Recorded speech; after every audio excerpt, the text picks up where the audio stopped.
네, 현재 시각 8시 25분 향해 갑니다. 지금 연준이 선호하는 물가지표 PC 개인 소비 지출이 발표가 됐는데 네. 계속 전해드렸습니다만 예상치에는 부합했는데 인플레이션이 크게 꺾이지는 않는 기조네요. 잡힐 듯 말 듯한 예. 그런 인플레이션이고 미국이나 우리나 마찬가지 아닐까 싶은데요. 체감하는 거는 지표보다 좀 더 이렇게 인플레이션 시대를 살고 있다는 그런 걸 좀 체감하는 것 같아요. 물가가 비싸다는 생각이 들죠. 들죠. 예, 그런 생각이 드는데 어쨌거나 시장이 8월 저는 개인적으로 한번 우리 투자자분들 확인해 보시면 좋겠습니다만 나스닥 차트의 월봉이 보면은 지난 8월 월봉이 이렇게 아래꼬리가 달린 음봉의 그 색깔은 별로 중요하지 않습니다만 아래꼬리가 달린 이런 모습이라서 이게 참 묘하거든요. 네. 오랜 하락 추세 끝에 이렇게 아래꼬리 달리면 다들 좋아하지 않습니까? 예. 망치형 예, 해머 예, 이러면서 이제 강한 매수세가 돌았다 하는 얘기인데 이게 또 제법 이렇게 오르거나 긴 상승세 끝에 또 이렇게 아래꼬리 달리는 캔들이 나오면은 그 부분 해석이 참 묘합니다. 그러니까 뭔가 조금 예. 팔고 가겠다라는 그것도 심리가 있을 수가 좀 있고 있다. 그때 그 무렵에 나오는 이 저가 매수 세력을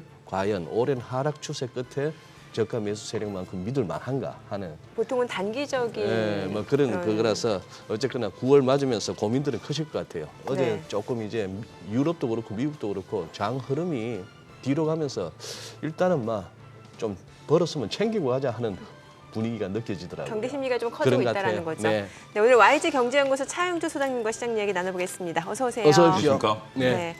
개인 소비 지출 발표가 되는데 네. 이 부분을 좀 해석해 보면서 뉴욕 증시 상황을 좀 리뷰해 볼까요? 예, 개인 소비 지출을 보게 된다면 이제 시장이 좀 부합하는 수치였습니다. 일단은 전월 대비해서 약간 올라가긴 했습니다만 시장은 예상을 했다라는 거죠.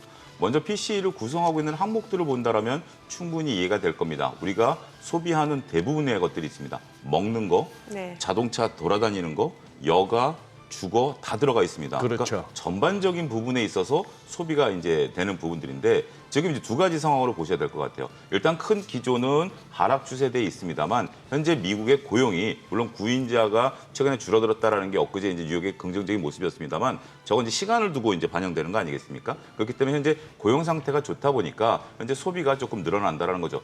또 한 가지는 외부적인 변수도 있습니다. 이 중에 들어가는 게 먹거리, 그다음에 이제 우리가 기름값 이런 것들인데 특히 이제 휴가철이다 보니까 이제 기름 소비가 좀 많았다라는 부분들도 있고 두 번째는 글로벌리 먹거리에 대한 가격이 많이 올라가 있어요. 여러분들 유튜브를 통해 된다면 미국의 햄버거 값이 얼마다라는 등 우리도 외식 비용이 굉장히 많이 올라가지 않았습니까? 예. 그러다 보니까 동일한 단위를 소비한다 하더라도 지출 금액 자체는 늘어나게 된다는 거죠. 그런 식으로 보게 된다면 저건 충분히 이해가 될 겁니다. 그렇기 때문에 시장이 그렇게 긴장은 안 한 것 같아요. 전월 대비해 좀 올랐다 하더라도 충분히 우리가 이해 가능한 범위 내에 있다. 우리가 예측 가능한 범위 내에 없을 때 오히려 시장에 충격이 있습니다만 나도 먹어보니 돈이 더 들더라. PC 지표 안 내려오겠네. 이건 예측 가능한 범위 아니었겠습니까? 또 두 번째로 보게 된다면 제가 지난번에 들었던 예인데 우리가 높은 수준에서 PC 지표가 지금 내려오고 있는 수준인데 이게 지금 목표치에 다다르면 이게 병목 현상이 생긴다는 거죠. 제가 한번 지나드린 예는 건데 세종시에서 서울까지 고속도로를 달려오게 된다면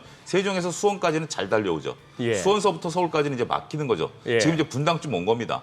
그러다 보니까 가는 방향은 맞는데 분당쯤 오다 보면 좀 막히다 보면 시간이 좀 이렇게 계속해서 한 5분, 10분 서 있는 경우도 있잖아요. 지금 PC 지표가 그런 상태예요. 그렇기 때문에 이게 다시 꺾어가지고 세종을 간다 뭐 이런 개념이 아니라 세종에서 수원까지는 왔어요. 근데 이제 막히는 구간에 들어왔기 때문에 여기서 3이라는 숫자, 2라는 숫자 우리가 이제 근원 CPI는 3까지 내려오지 않았습니까? 3에서 2까지는 굉장히 치열하겠죠. 정말 박 터지는 겁니다. 그리고 퍼센테이지를 보더라도 5%에서 3% 내려오는 거하고 3%에서 2% 내려오는 건 50%가 줄어야 되는 거거든요. 네. 예, 그러니까요. 그런 예. 식으로 감안하게 된다면 우리가 단순하게 3에서 2 다 왔다가 아니라 50%가 줄어야 된다는 개념으로 보면 우리가 충분히 이해가 가능한 범위 된 것 같아요. 어찌됐든 시장은 지금 현재 연준과 월가가 바라보는 눈높이가 거의 비슷해졌다. 이렇게 보시는 것이 가장 중요할 것 같고 이거보다 더 그전에 나왔었던 기업들의 이제 구인자 수가 줄어들었다라는 것을 보게 된다면 연준이 원하는 건 바로 그거였겠죠. 기존의 연준은 PC 지표를 좀 봤었다라면 그전엔 CPI 지표를 봤죠. 네. CPI를 보다가 이제 PC 지표를 보다가 이제는 과연 경기가 어떻게 되느냐를 봤을 땐 구인에 대한 것들이 줄어들었다라면서 연준도 자꾸 시각을 바꾸는 것 같아요. 그러니까 큰 걸 보다가 자꾸 미세한 것을 보면서 어디에 중점을 둬야 되느냐라고 본다라면 지금 이 PC 지표가 조금 올랐음에도 불구하고 오히려 그 미국 증시가 안정세를 찾았고 오히려 구인자 수가 이제 조금 줄어들었다는 것 때문에 주가가 올라가지 않았습니까? 그런 것들을 보게 된다면 이런 것들도 약간의 변화도 시청자분들께서는 잘 파악하는 것도 중요하지 않을까 싶습니다. 그러니까 인플레이션 상승 압력이 둔화되고 있는 기조는 여전하고 속도가 그렇죠. 둔화되고 있는 것뿐이다 이런 말씀이신 그렇습니다. 건가요? 예, 그 전반적인 기조는 인플레이션에 대한 우려는 이제 과도하게 우리가 할 수는 없다라는 거고 이제 약간의 이제 좀 미세한 부분들이 있죠. 인플레이션이 과연 어디서 촉발되느냐라고 봤을 때 2022년의 인플레이션은 공급 사이드에서 시작이 됐죠. 그랬죠. 우크라이나 전쟁이 터지다 예, 보니까 예. 유가가 올라가고 곡물 가격이 올라가다 보니까 공급 사이드에서 이제 됐다라면 지금 우려하는 것은 미국의 과열이죠. 엊그제 이제 로이터 통신에서 미국의 과열이 미국의 그 금리를 올릴 수 있는 빌미를 작용하게 되고 이러면 강달러가 유지가 되면서 신흥국들이 오히려 악재다. 미국만의 나홀로 성장이 일어나고 있다는 것을 지적하긴 했거든요. 그렇기 때문에 그 2022년의 공급 사이드 인플레이션보다는 현재 미국이 바이든노믹스를 통해서 막대한 지금 투자가 이루어지고 있는 부분들, 캐펙스로 인한 미국의 선순환이 이루어지고 있다는 부분들은 조금 우리가 고려하긴 해야 될 것 같아요. 그렇기 때문에 저 PC 지표라든지 이런 것들이 잘 안 떨어지는 부분들이 분명 존재하는 건 있습니다. 하지만 그렇다 하더라도 글로벌리 전반적으로 인플레이션에 대한 우려는 공급 사이드보다는 좀 약하다라는 측면에서 보면 방향은 맞게 가고 있다라고 설명을 드릴 수가 있겠습니다. 그래요. 미국은 오늘 이제 뭐 고용 지표까지 한번 보고 그거 해야 될 것 같고 우리 시장으로 바로 넘어가죠. 지금 우리 차 소장님 좀 이렇게 네. 최근 뭐 한 일주일 사이에 눈에 띄는 종목이나 이슈 꼽으라면 어떻게 보십니까? 오늘 일단 가장 저는 관심 있게 보는 것은 이제 MSCI 이벤트 드리븐이 끝났기 때문에 예. 오늘 이제 과연 그 종목들이 어떻게 움직이느냐라는 거죠. 그게 그 어느 때보다도 MSCI에 대한 관심이 뜨거웠던 시기였던 것 같아요. 1년에 4번 리밸런싱이 이루어지지만 이번 8월 리밸런싱은 그동안의 주가가 단기간 급등했었던 종목들이 움직였었기 때문에 어제 일단 조금 일부 차익 매물들이 좀 나왔었죠. 네. 그런 상태에서 어제 밤에 이제 끝났기 때문에 물론 이제 패시브 자금이 한꺼번에 끝난 건 아닙니다. 계속해서 유입될 가능성도 있고 일부 증권사에서는 최근에 급등했기 때문에 천천히 유입시킬 거다 뭐 이런 얘기들도 있는데 과연 저 종목들이 오늘 어떻게 움직일지가 저는 일단 아침에 제 개인적인 관심사고요. 두 번째로 봤을 때는 지금 일단은 뭐 전반적인 지수 관련주들이 주춤하다 보니까 개별 테마들이 좀 많이 그렇죠. 움직였다라고 봐야 되겠죠. 그 개별 테마들의 속성들이 또 오늘은 또 어디로 튈지 이런 부분들도 유심히 좀 지켜봐야 되지 않을까 싶습니다. 특히나 이제 로봇 관련주들이 지금 여러 가지 모멘텀들이 있는 게 이제 하반기 가장 큰 대어로 꼽히고 있는 게 이제 두산 로보틱스 네. 상장 아니겠습니까? 9월 20일, 21일이 네. 일반 청약일이죠. 그러면은 지금 이제 그 이전부터 이제 로봇주들이 움직이기 시작하고 뭐 삼성 쪽에서도 투자 강화 소식이 있고 뭐 정부 정책 모멘텀까지 있지 않습니까? 근데 우리가 그거는 이제 저는 좀 팩트와 테마는 같이 구분할 필요가 있다고 봅니다. 두산 로보틱스가 상장이 되면 로봇주에는 수급상 악재일 수밖에 없죠.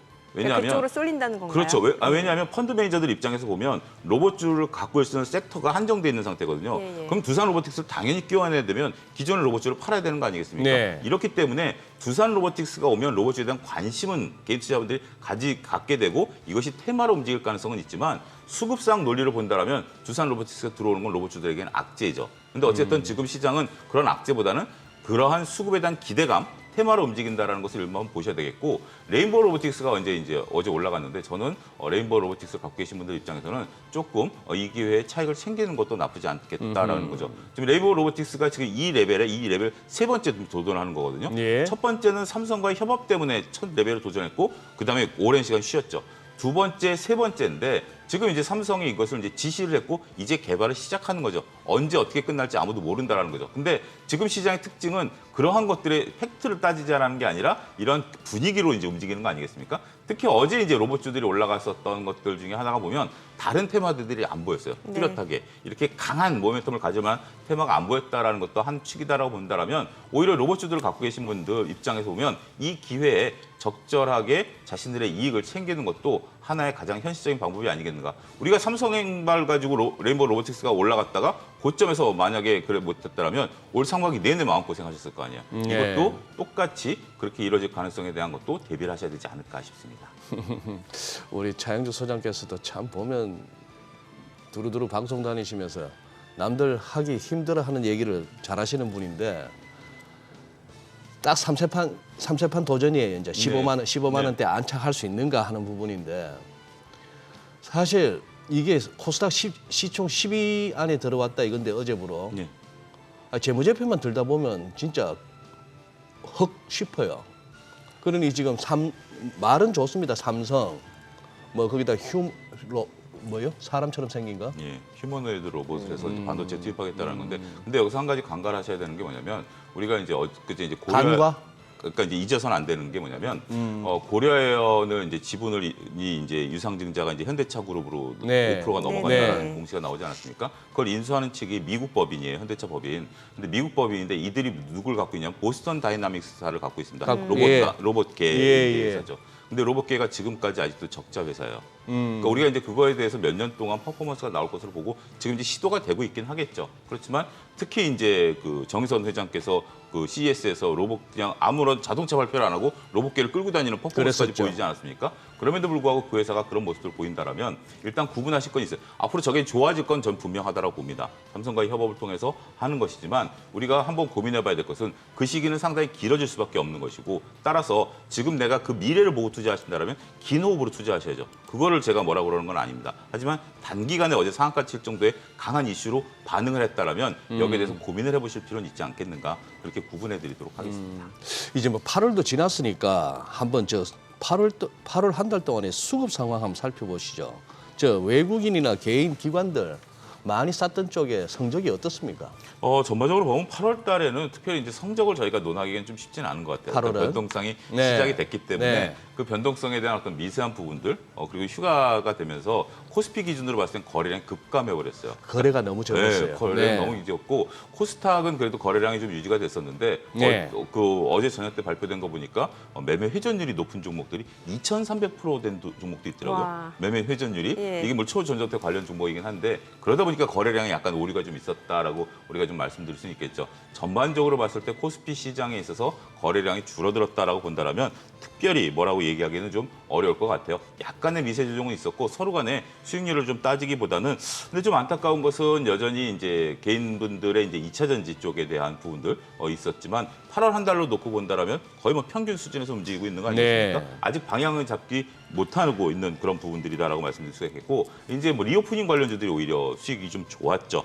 그런 것들은 이제 기관이라든지 연기금들이 최근에 산 걸로 좀 밝혀지고 있기 때문에 리오프닝 관련주들에 대한 어떤 기대감, 이런 것들이 오히려 수익률을 좀 좌우하지 않았는가, 그렇게 말씀드릴 수가 있겠습니다. 리오프닝이라기보다는 예. 중국 테마주죠. 중국. 정확히 단체 말씀드리면 관광객. 예, 단체 관광 테마주죠. 예. 그렇게 정정해드리도록 하겠습니다.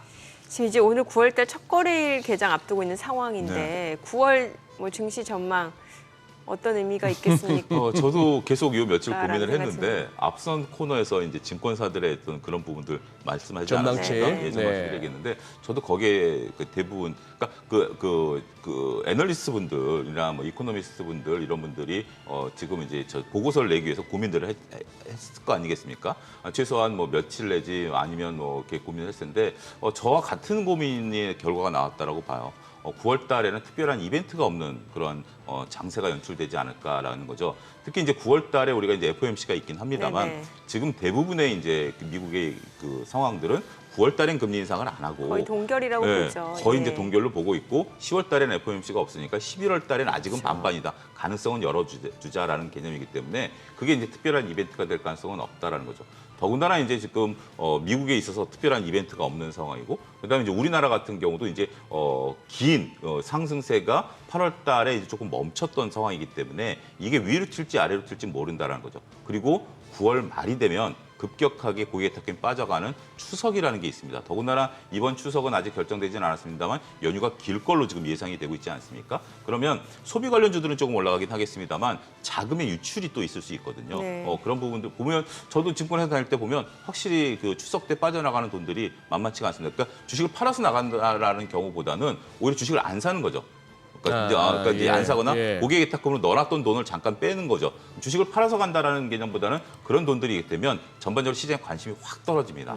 그렇기 때문에 9월 중순서부터는 거의 뭐 속된 말로 개점 휴업 상태가 되면서 관심이 좀 식는다라는 것도 본다라면 9월에는 어떤 방향성을 잡고 뚜렷하게 가기는 어려울 것 같아요. 어제 이제 모 증권사에서 나온 그 일간 그 시황에 대한 제목이 뭐냐면 장이 쉬니까 테마주가 깃을 부린다 그러니까, 이런 예, 예. 거였어요. 예. 근데 우리가 다 아는 사실이긴 합니다만 지금 이제 테마주도 좀 넓어지고 있고 그 기간이 점점 짧아지는 것 같아요.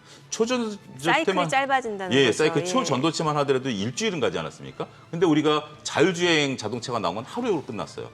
그렇기 때문에 점점 시간이 좀 짧아지고 있다라는 측면에서 보게 된다면 이 테마주도 이제는 조금 사람들이 좀 지쳐가는 것들이 아니겠는가 그렇게 좀 말씀드릴 수가 있겠습니다. 소금은 며칠 갔습니까?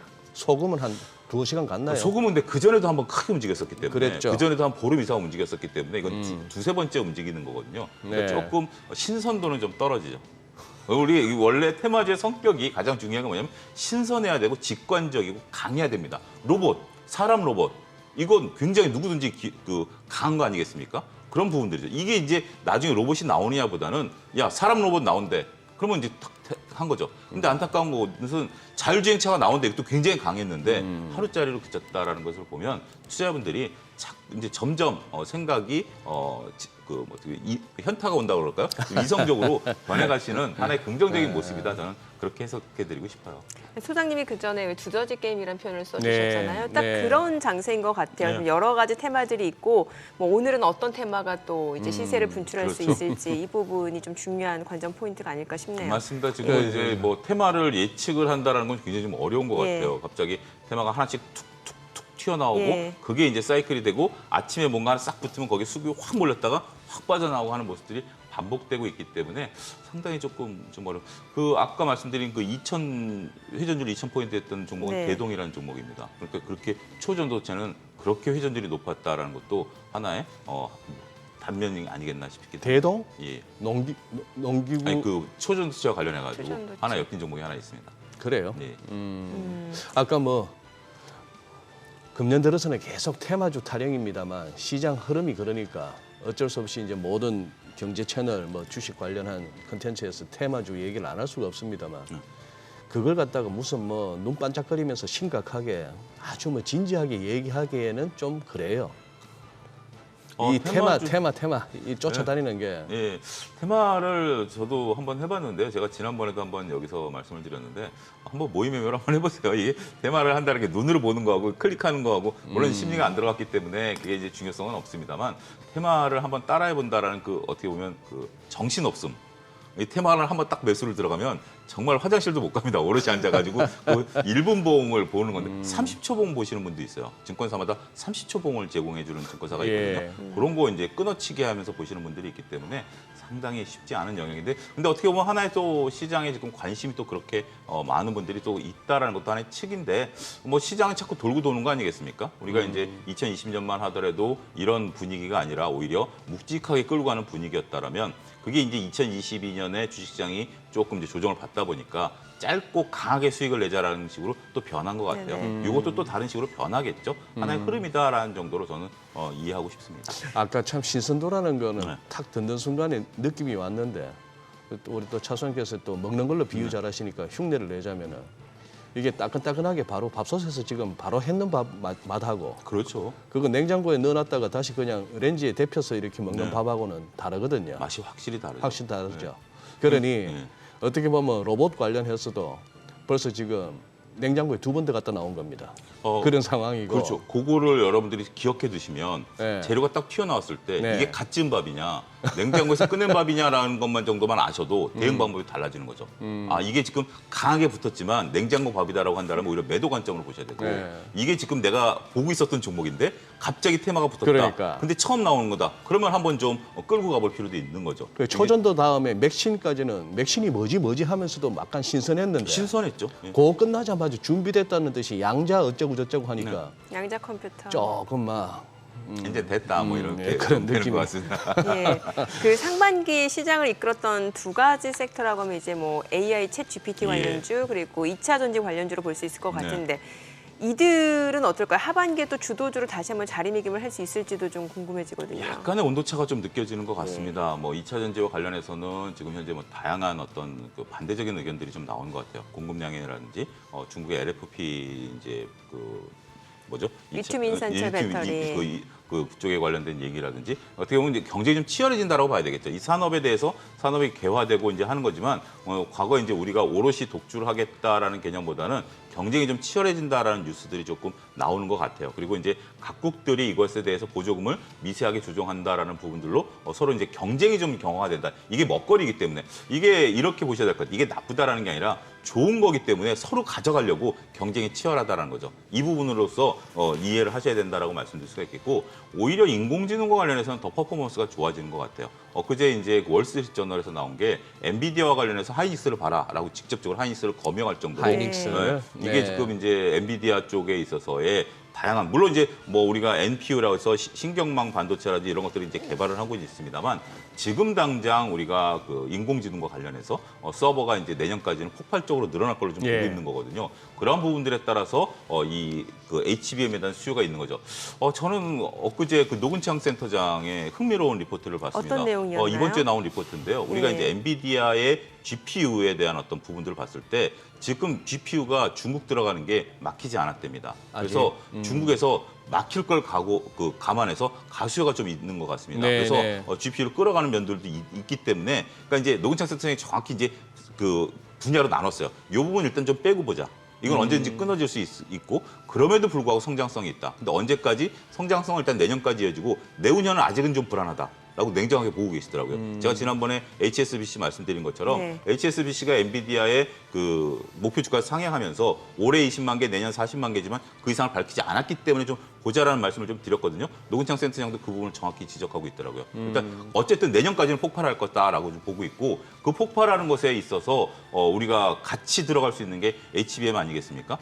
다시 한번 설명드리지만 GPU는 계산하는 거고요. HBM은 옆에서 기억해놓고 네. 이래라고 알려주는 비서 역할을 하는 거기 때문에 네. 한 몸이 돼야 될 수밖에 없는 거예요. 예. 그래서 GPU가 늘어나면 이제 HBM이 늘어나는 거고 HBM도 지금 이제 개발 속도가 굉장히 빨라지고 있는 거긴 합니다만 당분간 두 기업이 서로 간에 어깨동무하면서 갈 가능성, 그러니까 실적으로 갈 가능성에 대해서는 긍정적으로 봐야 되지 않을까 싶습니다. 예. 그러면 삼성전자, SK하이닉스 둘 다 괜찮은 거예요? 그 약간의 이분도 온도 차라고 SK하이닉스가 좀 더 탄력적이잖아요. 그렇죠. SK하이닉스는 왜냐하면 지금 네. HBM 비중이 전체 매출의 20%를 넘어섰어요. 그리고 우리 2분기 실적에서 확인이 됐지 않습니까? 이게 이제 점점 커져가는 건데 삼성전자 이제 새로운 것을 개발하고 있습니다만 삼성전자 뒷목을 잡고 있는 게 기존의 이제 그 CPU와 관련된 D램에 대한 재고죠. 이 부분을 해결해야 되는 부분들이 좀 안타까운 것 같아요. 물론 이제 HBM에 대한 수요가 계속해서 늘어나고 있고 휴대폰도 계속해서 잘 팔고는 있습니다만 우리가 2020년, 2021년 사이클에 있었던 그때 이제 재택근무하면서 서버가 확 늘어나지 않았습니까? 그때 이제 만들어진 서버가 더 이상 이제 투자가 안 되고 오히려 반도체 사이클을 새롭게 이끈 게 인공지능과 관련된 네. 서버거든요. 네. 이게 이제 GPU하고 HBM이 예. 들어가는데 여기에 D램도 들어가긴 합니다만 과거처럼 D램이 그렇게 많이 들어가는 건 아니거든요. 그래서 이 재고를 어떻게 정리하느냐가 지금 삼성전자가 7만 전자 밑을 하회하는 발목을 잡고 있는 중요한 요소다라는 점들을 이렇게 자꾸 지적을 하는 리포트들이 나오고 있거든요. 이게 어떻게 해소되느냐. 지금 이제 수출 데이터는 조금 늘어나는 것 같은데 전반적으로 봤을 때 아직까지 공장을 돌리고 있기 때문에 공장에서 나오고 있는 양도 만만치가 않거든요. 그래서 재고가 안 주고 있어요. 재고가 안 주고 있다는 것은 이것을 해결하기 좀 해결하는데 시간이 좀 오래 걸리게 된다면 삼성전자가 HBM 수혜로 주가가 올라가기에는 그래서 하이닉스와 최근 차별화가 극명하게 벌어지고 있는 요소가 아니겠나 이렇게 말씀드릴 수 있겠습니다. 네. 그러니 아까 살짝 언급하셨지만 그 부분 최근 들어서 이제 엔비디아의 실적이 워낙 좋았던 것 중에 미리 땡겨서 네. 이제 대중국 제재, 그렇죠. 반도체 하지 마, 투자도 하지 마, 돈도 빌려주지 마 이건데 그게 이제 최근에 또 뉴스의 흐름 중에 눈길을 끄는 게 브릭스가 이제 외연을 확장하면서 6개국이 더 추가로 들어오는 와중에 사우디, 아랍에미레이트 이런 쪽, 이란까지 뭐 이렇게 했는데 이제는 미국에서 그것도 할 모양이에요. 사우디한테도 주지 마 반도체. 이렇게 해서 갈까봐. 사우디 거쳐서 갈까봐. 그렇죠. 뭐 그런 제재들이 좀 더 강화될 것이고, 근데 엊그제는 또 상무장관 만나가지고 서로 간에 또 악수하면서 그렇죠. 우리 이제 그 히토리 이런 거 서로 협의하자 뭐 이런 거 네. 얘기를 하는 거 보면 그래서 속내를 모르겠어요. 그들의 이제 부분들은. 근데 어쨌든 뭐 금리나 성장률 따질 때 명목하고 실질 따지듯이 미국, 중국 G2 간의 관계도 보면은 그렇습니다. 겉으로 보이는 명목하고 뒤에서 실제 벌어지는 거 하고. 그렇습니다. 그래서 어쨌든 지금 상황에서 보면 일단 미국이 중국을 때리는 부분에 있어서는 우리가 안보와 관련된 부분들은 이제 강화하면서 네. 그게 이제 반도체 칩이 들어가는 거 아니겠습니까? 그런데 근데 우리가 좀 무서운 것은 뭐냐면 그 대만에서 나온 제가 이제 그때도 한번 말씀드렸던 건데 전 세계에서 반도체 논문이 가장 많이 쏟아지고 있는 곳이 지금 중국입니다. 예. 그런 것들을 보게 된다면 그들이 지금 당장 최첨단이 못 나온다 하더라도 글쎄요, 뭐 이건 좀 긴 호흡입니다. 어쨌든 지금 이제 시점에서 우리는 삼성전자 입장에서 보면 중국 수출이 지금 안 되고 있는 것들이 가장 막대하게 큰 역할을 하고 있기 때문에 투자자분들 입장에서는 뭐 그런 어떤 복잡한 것보다는 당장 삼성전자가 디램을 어떻게 좀 처리를 해줘야 되는 부분들인데 네. 그게 안 된다라는 것이 조금 안타까운 현상이 아니겠나. 그리고 현재 지금 중국 경기라든지 이런 거 지금 이제 비구 위안 같은 경우 2일이죠. 2일 날 지금 이제 그 위안화 채권에 대한 부분들 판명 납니다. 근데 지금 이제 우리가 여러분들 구분하셔야 되는 게 비구 위안 같은 경우 지난 7일 날 했던 것은 이건 달러화 채권이거든요. 달러화 채권이기 때문에 소위 막말로 이제 글로벌리 이제 한 방 매기는 거지만 지금 이번에 협상을 어제부터 하기 시작한 것은 이것은 위안화 채권이에요. 그렇기 때문에 이게 부도가 만약에 나게 된다면 지금 이제 그래서 채권자 협의를 하는 거거든요. 그때는 그냥 무조건 돈을 안 준 거고 지금 채권자 회의를 하고 있는 건데 여기서 지금 그들이 원하는 것은 40일 유예를 달라 이자는 그리고 만기 도래한 원금은 3년 연장하자라는 건데 이게 협의가 안 돼 버리면 내부적인 문제가 발생할 수 있고 그다음에 비구 위안이 10월 올 말 내년 초까지 이제 이어지는 것들 물론 이제 부동산 문제가 전반적으로 경제에 미치는 영향은 중국은 좀 내수이기 때문에 한계가 있을 수 있다라고 볼 수 있긴 하겠습니다만 아무래도 그 충격파라는 게 하나가 건드리면 쭉 이어지는 부분 아니겠습니까? 그런 부분들도 우리가 조금 관심 있게 보긴 하셔야 될 어제 것 뭐 같습니다. 무디스가 좌우적으로 한꺼번에 3단계를 강등을 했더라고요. 네. 비구에 위한. 그렇습니다. 뭐 CA면은 이제 거의 이제 D 등급으로까지 떨어지기 직전인데. 뭐 채권 발행은 끝났다고 봐야죠. 네. 네. 오늘 한번 중국장 개장 초 흐름도 한번 눈여겨봐야 될 것 같습니다. 네. 자, 지금 시각 8시 51분 지나갑니다. 오늘 양시장 호가 상황 체크해 보겠습니다. 먼저 코스피 예상 체결 지수부터 보도록 하죠. 현재 강보합권 예상됩니다. 예상 체결 지수 2,557포인트고 코스닥도 강보합권 예상되죠. 929포인트입니다. 일단 뭐 양시장 어떤 방향을 나타내기보다는 보합권에서 흐름이 좀 이어질 걸로 예상이 되고 있는 시장 상황이고요. 시가총액 상위 종목 예상 체결가 보도록 하겠습니다. 삼성전자 지금 0.6% 하락이 예상됩니다. 지금 호가에서는 66,500원이고 LG 에너지솔루션 보합 출발 예상되죠. SK하이닉스가 강보합권 예상됩니다. 예상 체결가 122,200원이고 삼성 바이오로직스가 0.4% 상승이 예상되죠. 예상 체결가는 74만 원으로 집계가 되고 있습니다. 포스코홀딩스가 보합 출발 예상되고 있고요. 삼성 SDI가 0.6% 상승할 걸로 보입니다. 예상 체결가는 61만 8천 원이고 삼성전자 우선주가 1% 상승 예상되죠. LG화학도 1% 올라갈 걸로 보이고요. 지금 호가에서 58만 9천 원으로 집계됩니다. 현대차 보합 예상되고요. 네이버가 0.9% 상승 예상됩니다.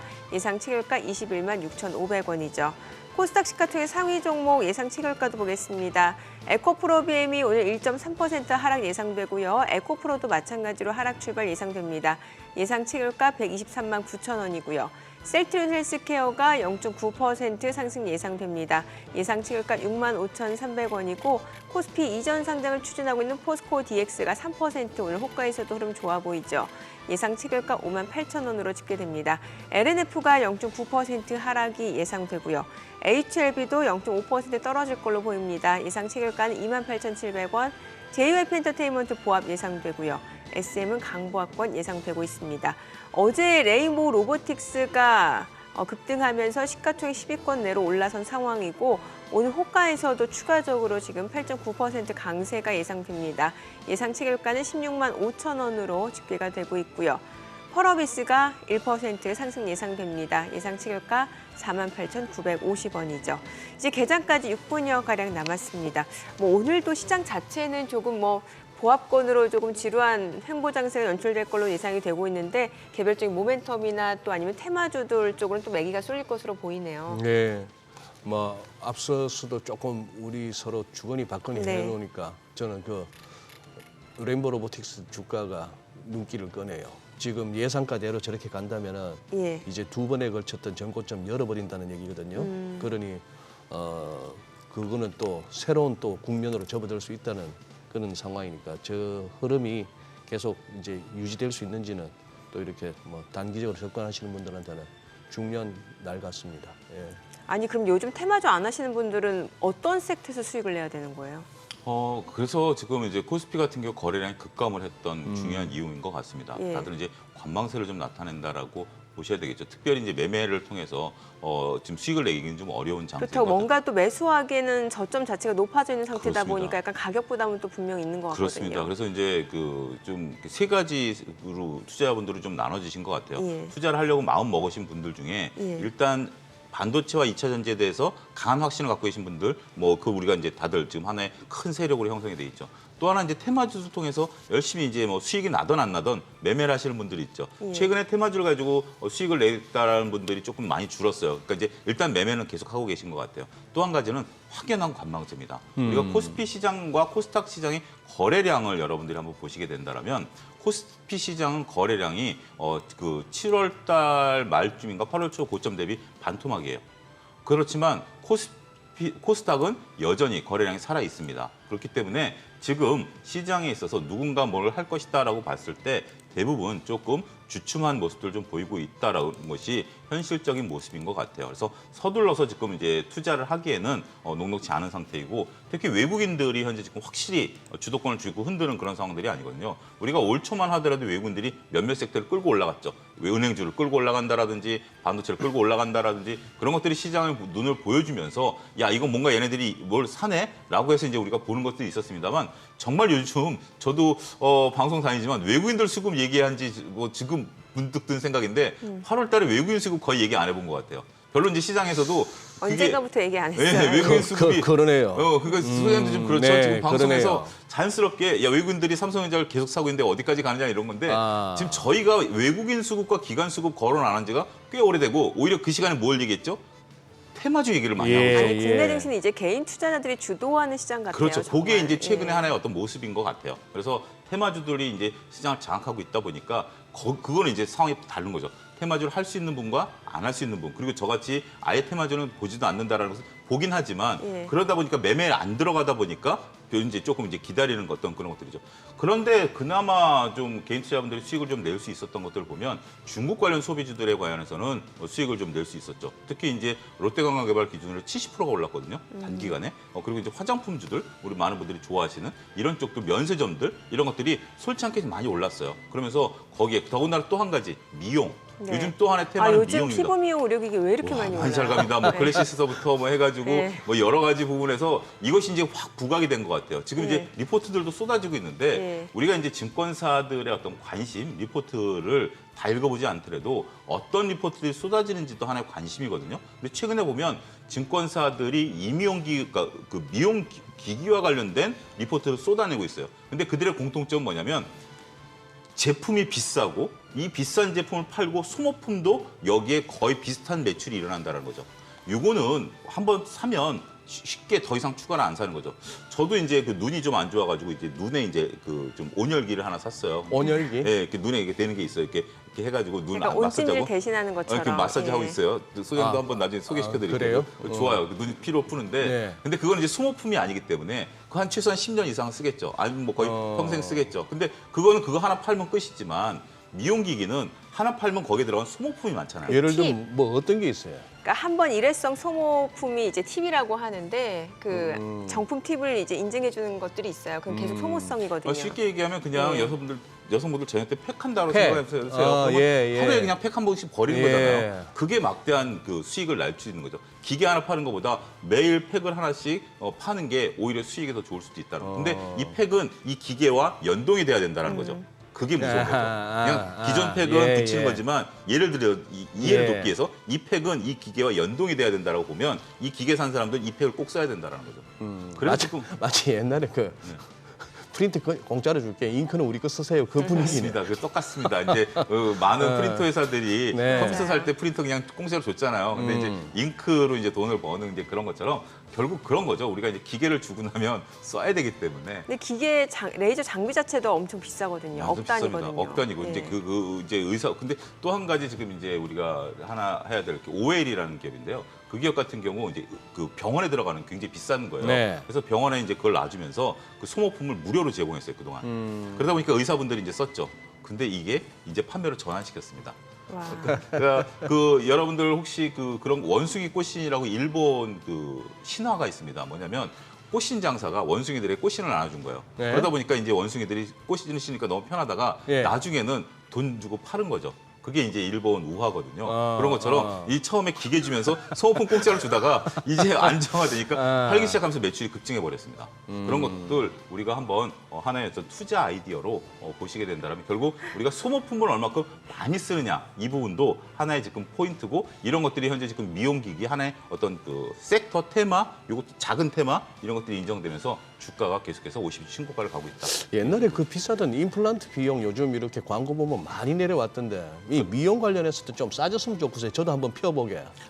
조금 더 연세 드시면 그때 효과가 나타날 때 좀 싸질 겁니다. 아, 그래요? 네, 알겠습니다. 저는 국내 증시 좀 확인해 보도록 하겠습니다. 개장합니다.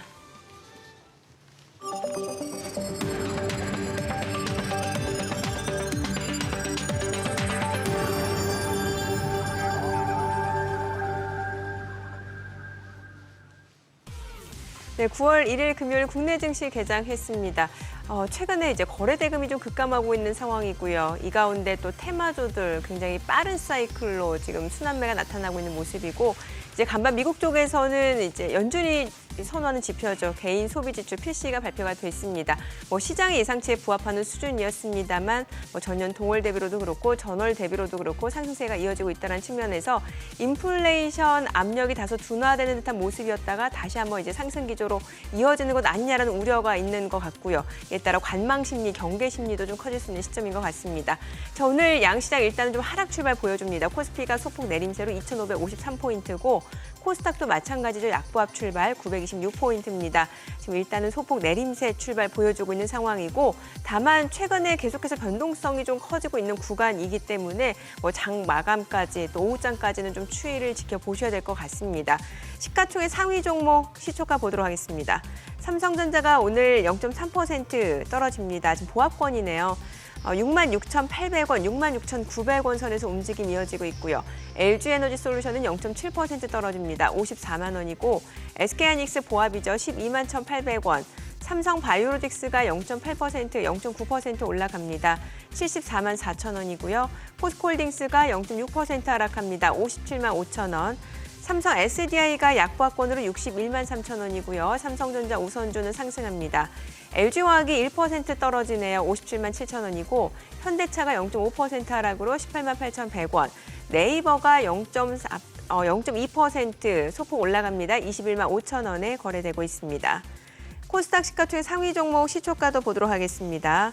에코프로비엠이 2% 하락합니다. 31만 7,500원이고요. 에코프로도 2.8% 하락 중이죠. 122만 1,000원권에서 거래되고 있습니다. 셀트리온 헬스케어가 0.7% 올라갑니다. 6만 5,200원이고요. 포스코 DX 계속해서 좀 우상향 추세를 이어가고 있는 종목인데 오늘도 0.7% 올라갑니다. 상승 중이고요. 5만 6,400원. LNF가 0.4% 떨어집니다. HLB가 0.3% 상승하네요. 28,950원. JYP 엔터테인먼트가 1.3% 상승합니다. 어제 장 마감 이후 MSCI 또 리밸런싱이 있었는데 JYP 엔터테인먼트라든지 에코프로 또 하나오션 종목들이 편입이 됐는데 JYP 엔터테인먼트 오늘 흐름 좋네요. 1.3% 올라가고 SM은 0.9% 하락합니다. 펄어비스가 0.6% 상승 중이고요. 레인보우 로보틱스 어제 시가총액 10위권 내 진입을 했고 오늘 5% 추가적으로 올라갑니다. 15만 9,100원 선에서 거래되고 있는 상황입니다. 자, 오늘은 또 원자력 관련주들 흐름이 좋아요. 지금 오르비텍이 9% 강세를 보여주고 있고요. 우리기술, 우진 4%에서 2% 상승 중이고요. BHI도 1.9% 올라갑니다. 두산 에너빌리티도 0.8% 상승을 보여주고 있는 상황이고요. 자, 그 밖에 오늘 테마주들을 조금 보도록 할게요. 오늘 보니까는 VR, 가상현실 관련주들도 좀 올라가는데 세코닉스가 지금 20% 급등 중이고요. 라운텍이 4.8%, IM이 2% 올라갑니다. 그 밖에 스코넥, S넷도 지금 상승 흐름을 보여주고 있습니다. 오늘 원전 관련주, VR 관련주 종목들이 상승을 보여주고 있는 상황이고요. 지금 시각 9시 3분 지나갑니다. 자, 수급 상황도 좀 체크를 해보도록 하겠습니다. 오늘 유가증권 시장에서는 개인과 외국인이 삽니다. 개인 투자자가 224억 원 매수 우위고요. 외국인도 124억 원 순매수입니다. 기관 투자자가 322억 원 매도 우위를 나타내고 있고요. 업종별로 봤을 때 외국인 전기전자, 운수장비, 유통, 금융 섹터에서 순매수 보여주고 있고요. 개인은 화학과 철강, 금속, 기계 섹터에서 매수를 보여주고 있는 상황입니다.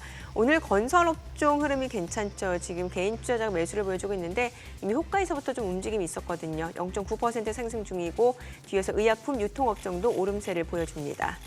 코스닥 수급도 확인해 보도록 하겠습니다. 코스닥 쪽은 개인 투자자가 732억 원 순매수고요. 외국인과 기관은 각각 536억 원, 162억 원 매도 우위를 나타내고 있습니다. 지금 시간 9시 4분 지나갑니다. 환율 좀 체크해 보도록 하겠습니다. 오늘 달러 환율은 올라갑니다. 3원 20전 상승한 1,325원에 개장이 됐습니다. 이게 참 개인 소비 지출이 발표가 되니까 참 이게 소비 지출이 견조하다. 결국에 물가 상승 압력이 좀 커질 수 있다. 외환 시장에도 좀 빠르게 반영이 되는 것 같네요. 네. 예. 뭐 그런데다가 외환 시장에서는 어제 유로 약세가 조금 이렇게 네. 전반적으로 달러 인덱스를 갖다가 좀 끌어올리는 그런 양상이었습니다. 뭐 얘기인즉슨 22 정책위원 가운데 그나마 좀 매파적이었던 그 이사 한 명이 조금 이제 추가 금리 인상에 대해서 좀 소극적인 양상을 보이니까 뭐 그런 흐름이었는데 뭐 환율은 뭐 아직까지는 기존에 보던 레벨 안에서의 움직임이니까 위든 아래든 열리고 나서 고민하면 될 것 같습니다. 그래요. 네. 야, 이러니까는 정말 수익 내기가 쉽지 않은 거. 오늘 또 원전 관련주들이 움직이고 참 어제 움직였던 로봇 관련주들은 아직 좀 잠잠한 것 같고. 네, 그렇습니다. 이게 테마가 이제 좀 들어가는 것들이 뭐 레인보우 로보틱스 같은 게 한 5%대 올라갔다가 지금 이제 좀 주춤하죠. 그러니까요. 뭐 아직까지 이제 이게 더 힘을 더 받을지는 아직은 이제 이 테마라는 것도 이제 한번 우리가 이제 상황을 놓고 본다라면 원래 이제 테마주들이 강할 때는 아침부터 테마주들이 상한가를 들어가던 대장주가 한 명 나서야 되거든요. 나를 보통- 따르라라고 하고 맞아요. 깃발 들고 나서야 되는데 지금은 테마를 하려고 하시는 분들이 지금 많이 계신 상태에서 눈치 보기를 하고 있는 것 같아요. 누가 한번 나서라. 네가 먼저 일어나. 그럼 내가 2번, 3번 할게라는 거죠. 근데 기존에는 테마가 강하게 나를 따르라고 했는데 지금 나를 따르라가 안 보이는 것 같아요. 그렇기 때문에 지금 시장이 아직 테마가 형성됐다라고 보기는 어려울 것 같고 한 가지 소리 소문 없이 꾸준히 지금 테마라고 부를 수 있는 것은 원전 관련해서 특히 이제 원전이라기보다 이제 원전도 두 가지죠. 하나는 방산과 관련해서 이 방사능에 대한 우리 지금 우려감이 나타나는 게 있고 또 하나는 소형 SMR에 대한 부분들 이런 부분들이 좀 나타나고 있는 것 같아요. 그래서 약간의 그 원전과 관련해서는 우리가 이제 현 정부 들어서 다양한 기대감들이 좀 있기 때문에 가끔 한 번씩 이런 테마가 좀 형성이 되는 것 같아요. 그런 부분 더군다나 이제 SMR 같은 경우 이제 우리나라의 뭐 기술 개발 얘기가 또 나오는 부분들도 있고 그런 것들이 엮이는 것 같은데 아직까지 뭐 구체화된 것들은 아니지만 계속 얘기가 나올 때마다 원전주의 특징은 한 번씩 움직인다라는 거죠. 지금 현재 두산 에너빌리티 같은 경우가 또 강하게 살아있다 보니까 근데 한전기술 같은 경우는 이제 뭐 지분 매각 이런 것들 때문에 좀 약한 흐름이 좀 이어지고 있기 때문에 결국 지금 이제 시각은 두 가지인 것 같아요. 먼 미래를 보고 투자하시는 분들도 계시고 지금 당장의 실적이 안 나오는 것에 때로는 포커스를 맞추시는 분들도 지금 현재 존재하고 있다 이렇게 좀 말씀드릴 수가 있겠습니다. 그래서 어떤 전략을 세워야 되는 거예요? 지금 시장에서는? 지금 시장에서는 너무 서두르실 필요는 없다라고 봐요. 일단 뭐 그동안에 내가 어떻게 보면 이제 서두르실 수 있는 분들 입장에서 본다라면 그동안에 내가 수익을 못 냈었던 상황인데 자꾸 이제 시간을 좀 놓치는 거 아니냐라는 부분들인데 오히려 지금 수익을 못 냈었다라면 한 템포 더 쉬시는 것도 저는 나쁘지 않다라고 봐요. 시장이라는 건 계속 돌고 기회를 주는 거기 때문에 지금 이제 현금을 갖고 계시다라면 오히려 기회가 또 몰 수도 있는 그런 부분들 아니겠습니까? 따라서 지금 이렇게 방향을 못 잡았을 때 우리가 이제 가장 주식 투자하기 어려울 때가 뭐냐면 추세가 없을 때입니다. 추세가 딱 되면 상방향이건 하방향이건 추세가 형성이 되면 그 추세를 보고 우리가 매매를 할 수 있는 거 아니겠습니까? 근데 지금 추세 자체가 형성이 안 됐어요. 네. 그리고 주도주라고 부를 수 있는 게 우리가 이제 지금 주도주라고 부를 수 있는 게 2차전지 반도체지만 오롯이 지금 이제 8월 중순 이후로 끊어쳐서 봤을 때 이게 주도주냐라고 봤을 때는 주도주라고 부르기 좀 애매하지 않습니까? 아직은 시장에서 관심이 있지만 보름 동안 잘라서 놓고 보면 주도주라고 부를 만한 것도 지금 현재 시장에 뚜렷이 안 보이는 것 같아요. 그렇죠. 그렇기 때문에 시장에 있어서는 지금은 서두르는 것보다는 조금 관망세를 좀 나타내실 필요가 있고 오늘 같은 경우 이제 조금 그 나타나는 게 지금 이제 방산 관련주들이 오늘 조금 고개를 들긴 합니다만 시장에 있어서 어떤 거 하나 좀 세게 붙는 건 좀 없는 것 같아요. 맞아요. 오늘 항공우주나 에어로스페이스 같은 경우 이제 2% 3% 올라가는 건데 이건 트레이딩 들어가도 수수료 빼고 나면 남는 거 없거든요. 저점에서 정확히 잡았다 하더라도 그렇기 때문에 지금 시장 시장 오늘 같은 경우는 일단 정말 어렵네요. 이렇게 이제 매매 관점에서 보게 된다라면 쉽지 않은 모습들. 그렇다고 해서 조선주들이 빨간불을 켜고 있습니다만 이걸 따라 사자니 지금 좀 부담이 되는 상황이고 약간의 여유가 필요한 시점이 아니겠나 말씀드리고 싶습니다. 삼성전자가 오랜만에 올라가는 것 같은데요. 삼성전자 오늘 이제 뭐 67,400 조금 약간 강보합 나타내고 하이닉스 약보합 나타내는데 어쨌든 두 개가 시장에 있어서 좀 관심이 있는 건 사실이죠. 더군다나 이제 이런 미묘한 움직임 좀 보셔야 될 것 같아요. 어제 이제 나타난 현상인데 SK 하이닉스가 어제 강했거든요. 네. 이스페타시스가 약했습니다. 예. 그러니까 보통 SK 하이닉스가 강하면 HBM을 만드는 데 있어서 가장 중요한 역할을 하는 후공정 중에 하나가 이스페타시스였어요. 이게 서로 간에 주도 역할을 했습니다. 네. 그 GPU가 이제 엔비디아 GPU가 되면서 우리나라 SK 하이닉스가 올라갈 때 한미 반도체하고 이스페타시스가 서로 대장주 역할을 했는데 어제는 조금 온도차가 나타나기 시작했고 오늘 벌써 한미 반도체 이스페타시스가 2%씩 빠지고 있거든요. 그래서 이게 이제 긴 미래를 보면 HBM을 만드는 데 있어서 두 회사가 큰 역할을 하는 거고 2분기 실적에서도 확인이 됐습니다. 근데 이제 밸류에 대한 부분들이 이제 부담을 좀 오기 시작했다라고 본다면 이게 HBM이 가면 무조건 후공정이 따라간다라는 개념도 시간이 지나면서 이제는 차익 매물들이 좀 나오고 있는 현상도 우리가 정확히 확인하셔야 되지 않을까 싶습니다. 지금 그리고 9월에도 무슨 신규 상장 IPO 관련해서 뭐가 두산 좀 로보틱스. 뭐 대기하고 있는 게 있습니까? 예, 두산 로보틱스가 이제 중순에 이제 나오고 중순에. 예, 우리가 이제 여러분들이 좀 보셔야 되는 게 두산 로보틱스, 네. 서울 보증보험, 그다음에 이제 아직 확정되지는 않았습니다만 에코프로 이제 머티리얼즈 뭐 몇몇 기업들이 이제 지금 이제 4개 정도 이제 지금 얘기가 나오고 있는 상태예요. 네. 근데 이제 이 기업들의 특징을 보면 우리가 2022년, 21년과 좀 달라요. 이게 이제 스타트업 기업도 아니고 업력도 오래되고 영업이익도 나는 기업들이거든요. 그렇기 때문에 단순하게 우리가 PCR로 계산해가지고 적자 회사를 뭐 이렇게 부풀려서 하는 것들은 아니거든요. 네. 그리고 이것은 시장 상황과 상관없이 오래전부터 준비해왔던 기업들이기 예. 때문에 시장에서는 안정적으로 들어올 걸로 저는 예상을 합니다. 근데 이제 이것이 들어오면 주식시장에 어떤 역할을 하느냐라고 보면 수급을 일단은 좀 뺏어갈 가능성이 있죠. 더군다나 이게 시가총액들이 큰 종목들이기 때문에 네. 우리가 2022년 초에 제일 안타까웠던 게 LG엔솔이 들어옴으로써 수급을 빨아들인 현상들을 우리가 목도하지 네. 않았습니까? 근데 수급을 빨아들일 때 가장 안타까운 게 뭐냐면 이게 이익자리가 들어오면 만약에 내가 그 코스피 관련해가지고 20종목을 갖고 있는 펀드 매니저면 이 2위를 들어오기 위해서 각각을 비중 조정을 해야 되잖아요. 아, 그러네요. 그래야 되는데 그때 당시에 많은 펀드 매니저들이 뭐 했냐면 삼성전자를 팔았었어요. 아하. 그렇죠. 여러분 기억나실 겁니다. 삼성전자 그때 못 올라가고 LG엔솔이 들어왔으니까 삼성전자를 비중을 좀 줄여버리고 이 LG엔솔을 끼워넣은 거죠. 이걸 딱 해가지고 몇 주 팔아야 되는데 그러니까 그런 현상들이 좀 벌어질 수도 있고 그다음에 섹터 내에서 조정. 제가 아까 말씀드린 두산 로보틱스가 들어온다면 IT 섹터나 기계 섹터에서 물건을 좀 팔 수도 있기 때문에 네. 그런 수급에 대한 부분들도 우리가 면밀히 보셔야 돼요. 그냥 지금 언론에서는 이게 들어오면 호재다라고만 얘기는 하고 있습니다만 실질적으로 시장에 들어오면 그만큼 물량이 늘어나는 거잖아요. 예. 물량이 늘어난 상태에서 지금 가뜩이나마 어떤 종목 사야 될지 모르는데 물고기가 한 마리 더 들어오는 거잖아요. 방이 또 좁아집니다. 방이 또 좁아지는 상태에서 기존에 있었던 물고기 또 내고 또 이거 들어오는 사람들도 있을 거 아닙니까? 이게 상당히 쉽지 않은 거다. 이 수급도 같이 보셔야 되지 않을까 싶습니다. 지금 말씀하신 그 이제 에코프로 그룹의 그 전구체 계열사인가요? 네. 에코프로 머티리얼스. 지금 에코프로의 주가에는 이 에코프로 머티리얼스의 실적 내지는 이 기대감도 반영돼 있는 거 아닙니까? 반영돼 있는 거고요. 네. 저는 또 이렇게 보실 수가 있어요. 이게 이제 에코프로 머티리얼즈가 이제 상장을 통해서 자금을 확보해가지고 미래 투자한다라는 면에 있어서는 이 상장이 굉장히 긍정적입니다. 네. 그리고 이제 에코프로 그룹의 발전 과정에 있어서는 매우 고무적인 현상이다라고 말씀드릴 수가 있겠죠. 우리가 이제 상장을 통해서 자본잉여금이 생기고 네. 상장 회사가 얻을 수 있는 어드밴티지가 많지 않습니까? 예. 회사채를 발행한다라든지 은행에서 금리 자체가 확 떨어지거든요. 보통 우리 그 카드 같은 거 발행할 때 직장 부를 때 상장사냐 비상장사냐 체크하도록 돼 있잖아요. 예. 거기에 따라서 금리가 달라지는 거거든요. 그런 어떤 그 반사이 그 어드밴티지를 얻는다는 건 좋은데 한편으로 저는 제가 생각은 이런 것도 한번 생각해 보는 거죠. 우리가 이제 에코프로에 대해서 많은 분들이 관심을 가지고 이 그룹 주들을 갖고 계신데 물량이 하나 더 들어온다라는 거죠. 네. 이것도 수급 논리입니다. 수급 논리가 된다라면 사야 될 선택의 범위가 2개에서 3개가 된다라면 이 수급은 분산될 수밖에 없다라는 거죠. 우리가 짜장면 짬뽕이냐 해서 탕수육까지 들어오면 더 먹을 거에 대한 고민이 더 늘어나는 거 아니겠습니까? 그런 개념처럼 조금 이런 것도 한번 우리가 고민해 봐야 될 필요가 있지 않을까 싶습니다. 아니 그 지금 뭐 IPO 얘기 난 김에 요즘 그러면 차수장께서는 혹시 그거 써보셨습니까? 그 네이버의 뭐 이커머스 쪽 크림 안 써봤습니다. 안 써보셨어요? 그게 요즘 조금 돈이 되나 본데 이건 뭐 IPO 추진한다면서요?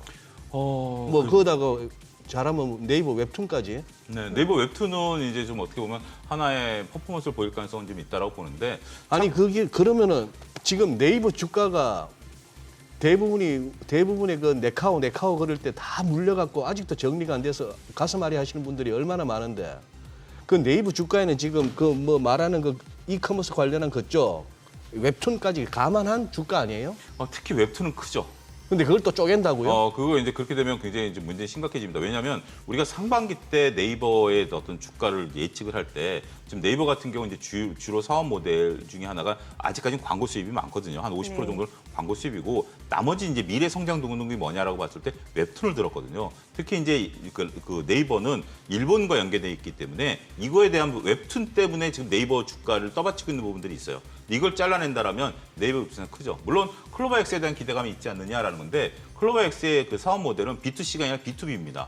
지금 이제 오픈을 해놔가지고 이제 B2C에서 이제 검색을 하는 거예요. 그리고 B2B 수익 모델은 본격적부터 10월부터 출시합니다. 상품들을 출시를 해가지고 이게 이제 지금 기업들도 써볼 거 아닙니까? 그러면 이제 기업들이 써보면서 우리가 상품 가입은 이제 10월부터 하는 부분들인데 그 부분이 과연 우리가 이제 구글과 경쟁력이 있겠냐라는 부분들에 대해서는 아직까지 우리가 냉정히 좀 지켜보자라는 개념이기 때문에 만약에 이게 확정이 됐다라고 한다면 우리가 과거 카카오가 여러 개를 잘라내면서 지금 주가 보였던 퍼포먼스를 다시 보일 가능성도 우려를 해야 되지 않을까 싶습니다. 그 조그마한 수족관에 가물치 정도 하나 좀 느긋하게 있는 것도 좀 보고 싶구만은 가물치는 빼고 뭘 미꾸라지만 계속 바가지로 갖다 붓고 있어요.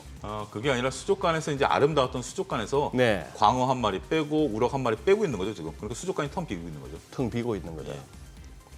그 화장품 관련주 좀 여쭤볼게요. 오늘 좀 올라가거든요. 아모레퍼시픽, 아모레지, 에이블 CNC, 코스맥스, 또 LG 생활건강. 뭐 앞서 이런 종목들은 또 중국 단체 관광객 유입 기대감에도 올랐던 종목이긴 한데 오늘 또 다시 또 올라가긴 하네요. 조금 전에 이제 개장과 동시에 이제 제가 이제 HTS 켜놓고 있는데 밑에 이제 뉴스가 나왔는데 제주도에 6,800명 크루즈선이 지금 도착했다고 하네요. 그래요? 뭐 그런 얘기들이 좀 있다라 보니까 아무래도 이제부터 본격적으로 내년까지 이제 들어오는 거 아니겠습니까? 제주도가 상당히 좀 관심을 갖는 게 비자가 없어도 들어올 수 있는 곳이기 때문에 무비자 입국이 가능하기 때문에 상당히 이제 많은 분들, 그러니까 중국 분들이 우리나라 들어오려면 그래서 면세점 관련주도 좀 움직이는 네, 좀 거군요. 그런 것 같아요. 예. 전반적으로 지금 오늘 분위기는 다 이쪽이 좋은 것 같아요. 파라다이스 모드 투어, 뭐 코스맥스 이런 종목들이 뭐 강하지는 않습니다만 시장에서 관심을 좀 끌 수 있는 그러게요. 부분들이 충분히 있다라는 거고 이제 우리가 이제 이 뉴스가 조금 어떻게 보면 이것도 좀 식은 밥이긴 합니다만 계속해서 이제 사람들이 들어오면서 이제 실적이 나타나는 거 아니겠습니까? 실적이 나타난다라는 측면에서 보면 또 한 가지 우리가 봤을 때 그러니까 기존에 먼저 문을 열었었던 나라들하고 한번 비교를 해보자. 굉장히 좋은 아이디어 아니겠습니까?